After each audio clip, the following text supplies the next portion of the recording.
Hello, dear friend. I, Dr. Sheenu Nair, PhD Mathematics. Today, going to discuss the topic measure of central tendency. It is also known as the average of central tendency. It is also known as averages.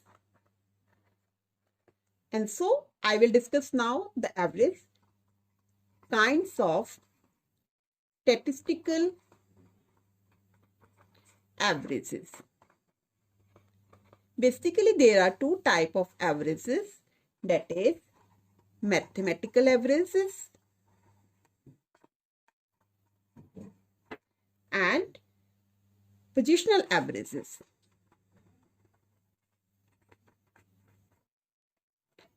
And further, mathematical average, we have three branches, that is arithmetic means, geometric mean, and harmonic mean.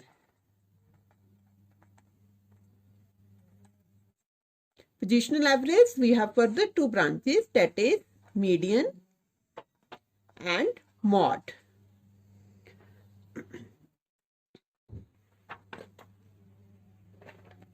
Now, I will discuss arithmetic mean.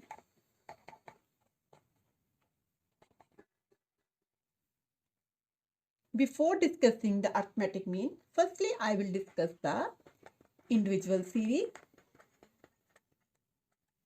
as there are three types of series in the whole statistics. Second is the discrete series. Third is the continuous series.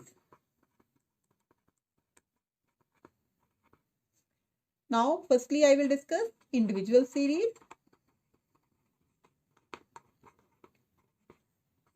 With the help of the example, suppose the marks obtained by 8 students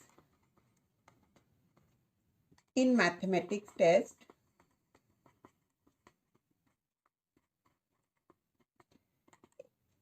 are given below. 6, 10, 20, 30, 25, 30, 37, 40. That means this is the individual series because here only marks are given.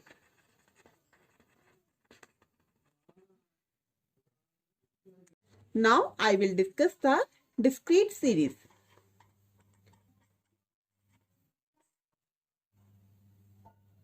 When corresponding to the number, frequency is given. Frequency means, that means frequency here means how many times the things are occurring. For example, we have the students who have the marks in science subject, that is 20 marks, 25 marks, 30, that is 35, 40. And there are number of students 4, 2, 5, 4, 2. That means here corresponding to the marks, 20 marks, we have 4 students, and that means 25 marks having 2 students. That means 2 students have 25 marks, and 5 students have 30 marks, and 4 students have 35 marks, and 2 students have 40 marks. That means here corresponding to the number, frequency is given. That means 4 students have 20 marks. This is known as the frequency. So, this is the discrete series. This is the difference between the individual series and discrete series. In the individual series, only marks are given.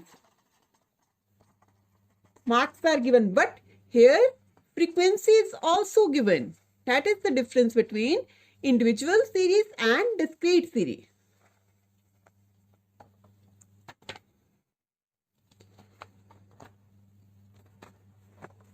Now I will discuss the continuous series.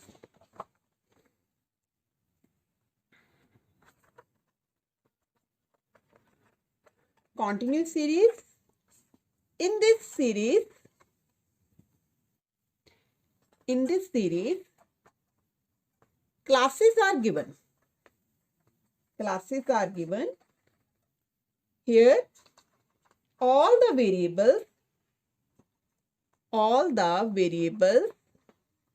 are divided in certain continuous groups.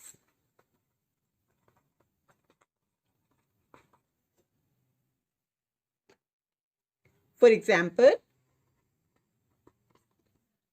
we have the students who have marks 0 to 10, 0 to 5, 5 to 10, 10 to 15, 15 to 20, 20 to 25, 25 to 30. And number of students,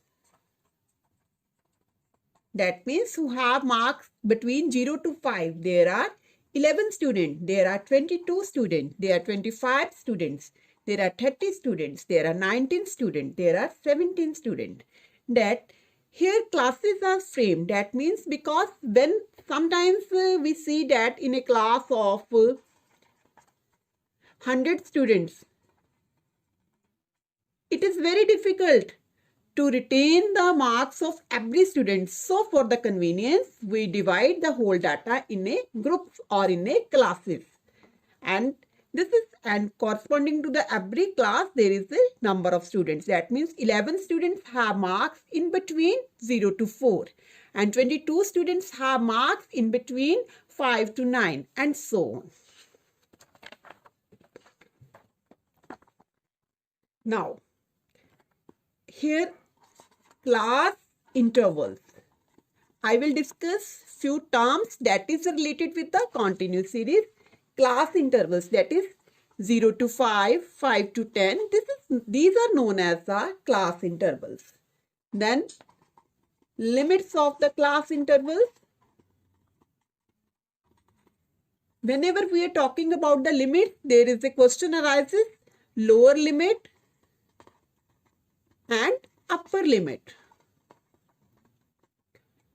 If we are taking 5 to 10 class interval, then lower limit is 5 and upper limit is 10. Then third term is magnitude. Magnitude of the class interval. That means how we find the magnitude of a class interval. Magnitude of a class interval, that means how we find the magnitude of a class interval. That is, it is a difference between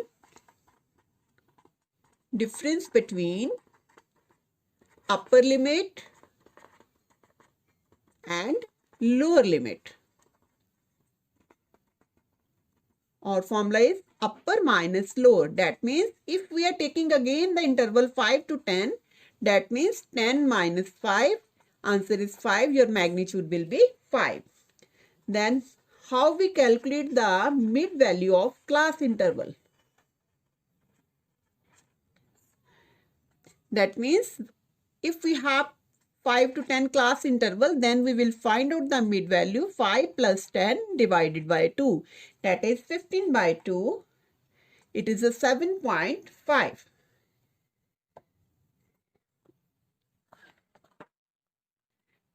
Then I will discuss two types of continuous series. That is, one is the exclusive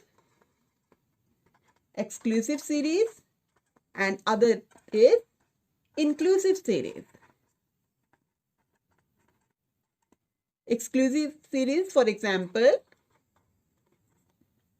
again we have marks 0 to 10, 10 to 20, 20 to 30, 30 to 40, 40 to 50. Then number of students, this is the marks. Number of students are 8, 10, 15, 16, 9. This is known as the exclusive series because here 0 to 10, 0 is known as the lower limit and this is known as the upper limit. That means here the upper limit of first is same as the lower limit of second. Upper limit of second is same as the lower limit of third. Upper limit of third is same as the lower limit of fourth. But one thing we have to keep in mind is that whenever we are taking 0 to 10, it includes the values up to 9. 10 is included in second class. Similarly, if we are taking 10 to 20, that means it will consider up to the 19. 20 will be included in the third class. And if we are taking 20 to 30, that means 30 will included in the fourth class, not in third class. This is the exclusive series. Now, I am going to discuss the inclusive series 10 to 19, 20 to 29, 30 to 39, 40 to 49 and 50 to 59. The number of students here marks and number of students are 2, 5, 15, 20 and 10. In this case, we are checking that upper limit of the first doesn't match with the lower limit of second and upper limit of second doesn't match with the lower limit of third. So, we are seeing here 10 to 19 that all the values from 10 to 19 is included in first class. And 20 is included, 20 to 29, that is 20 to 29 values is included in the second class. 30 to 39 is included in the third class. And if we want to convert the inclusive series to the exclusive series, then we have a formula, correction formula. I will discuss in the later lecture.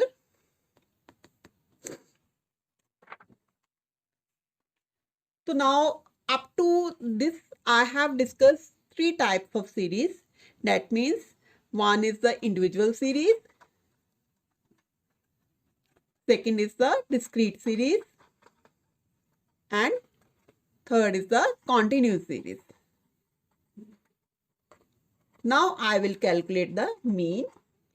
I will calculate the mean for all the 3 types of series, individual series, discrete series, continuous series. But now I will firstly calculate the mean for individual series. That means whenever we have to calculate the mean for individual series, there are further 3 formulas. That means we can calculate the mean by direct method,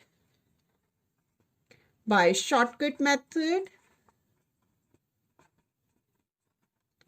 and step deviation method. These are the 3 methods to calculate the mean for the individual series. I am just writing the formulas. X bar is equal to sigma x upon n. Then x bar is equal to a plus sigma dx upon n. Then x bar is equal to a plus sigma d dash x upon n into I. Now, I will consider example and I will calculate the arithmetic mean by direct method. Suppose we have 10 students having marks. There are 10 students having marks 12, 8, 17, 13, 15, 9, 18, 11, 6 and 1. Firstly, I will calculate the direct arithmetic mean by direct method. I have already explained, written the formula. X bar, this is for mean. Sigma x upon n. Sigma x means sum of all the terms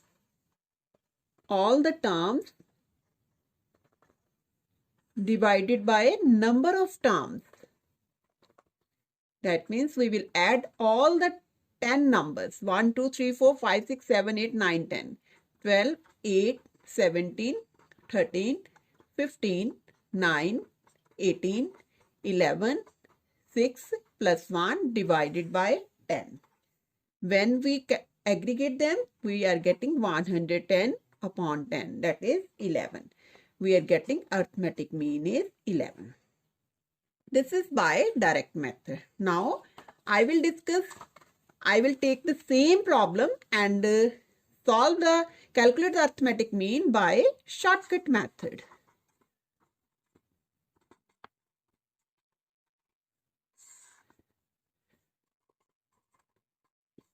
That formula I have already written, a plus sigma dx upon n. Here a is the assumed mean. Now I am taking the example. This is the marks of the student: 12, 8, 17, 13, 15, 9, 18, 11, 6 and 1. Now firstly, as written in the formula, I have to formulate the column dx. How we will calculate dx is equal to x minus a. This is the formula for calculating dx. Here we are seeing 1, 2, 3, 4, 5, 6, 7, 8, 9, 10. Here n is 10. That is even number. Even number. If we are leaving the 4 number upper and 4 below, then we are getting 15 or 9. These are the two middle terms. We can take 15 also. We can consider 9 also as a assumed mean. I am taking a is equal to 15. If we have odd number, then it is very clear. That means 9 number, 4 we are leaving above and 4 we are leaving below. Then middle number is known as the assumed. Now I am taking a is equal to 15. Then you will calculate. This is now x. 12 minus 15, that is minus 3. Now 8 minus 15, it is minus 7. 17 minus 15, that is 2. 13 minus 15, that is minus 2. 15 minus 15, that is 0. 9 minus 15, that is minus 6. 18 minus 15, that is 3. 11 minus 15, that is minus 4. 6 minus 15, that is minus 9, and 1 minus 15, that is minus 14. Now we will calculate sigma dx. We will calculate firstly negative terms. Here negative terms are minus 3, minus 7, minus 2, minus 6, minus 4, minus 9, minus 14. That is 10, 12, 18, 22, 22, 31, 45. We are getting minus 45 and plus terms are 2 and 3. That is 5. The answer will be minus 40. So we are getting dx is equal to minus 40. Now our formula is x bar is equal to a plus sigma dx upon n. X bar is equal to 15. Dx is 40 upon 0. That means we are getting 15 minus 4, 11. Now we can check. In the previous by direct method, we have also got the answer 11. And by shortcut method again, we are getting the answer is 11. This is the way how we have calculated the arithmetic mean by direct method or shortcut method. Now I will consider another data set. Illustration. I will consider another data set. For example, the marks of the students are given. That is 30, 16, 20, 26, 18, 24, 36, 18. Now, firstly, I will calculate by direct method. That is sigma x by n. Here, if we are calculating x, that is sigma x is 188. That means sigma x is 188. Number of terms 1, 2, 3, 4, 5, 6, 7, 8. So we are dividing by 8. If we are dividing by 8, then we are getting 23.5. This is the arithmetic mean by direct method. Now I will calculate the arithmetic mean by shortcut method as well as step deviation method.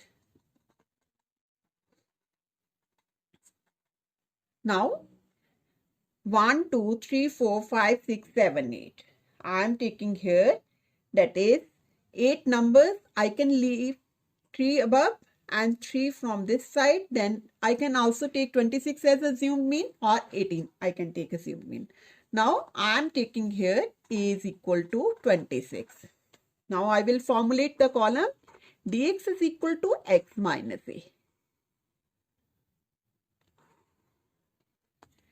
Same process as I have calculated in the previous illustration, that is 30 minus 26, 16 minus 26, this is 4, this is minus 10, 20 minus 26, that is minus 6, 26 minus 26, that is 0, 18 minus 26, that is minus 8, then 24 minus 26, that is minus 2, and 36 minus 26, that is 10, and 18 minus 26, that is minus 8. So we will again calculate sigma dx. We will add the negative terms as well as positive terms. Then after that we are getting the answer 20, minus 20. Now I will calculate by shortcut method.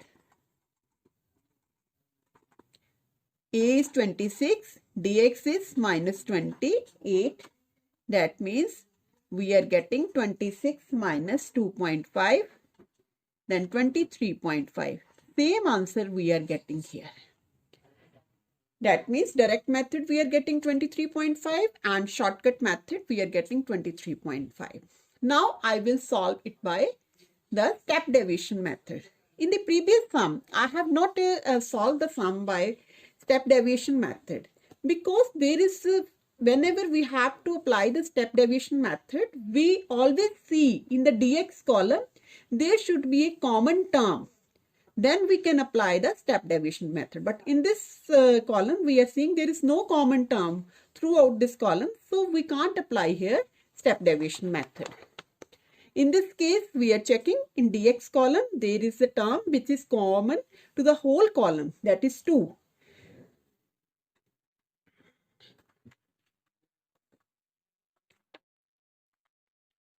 That is 2, I is the 2. A, again we have considered 26 and so we will make the another column, that is d dash x, it will be dx over I. I is the common term that is coming, common value that is coming from the dx. Here we are seeing that 2 is the common term. So we will divide all the items by 2. We are getting 2, this is minus 5, minus 3, 0, minus 4, minus 1, 5 and minus 4. So we are getting sigma d dash x is equal to minus 10. Now I will calculate by step deviation method. A is again 26, sigma d dash x is minus 10. This is 8, I is 2. That means we are getting 2, 4, 10, 26. Again 26 minus 2.5, we are getting 23.5. Again we are checking 23.5. That means in all the cases, either by direct method, by shortcut method or step deviation method, we are getting 23.5 is the answer. That means mean is the same in all the three cases. But before applying the step deviation method, we have to focus whether we are getting the common value in the dx or not. If we are getting the common value, then we will follow, then we can apply the step deviation method. Otherwise, we can apply only shortcut or direct method. Now, this is now the next lecture. I will discuss the arithmetic means for the. Thank you so much. Please like my channel, subscribe my channel, and don't forget to share with others. Thank you once again.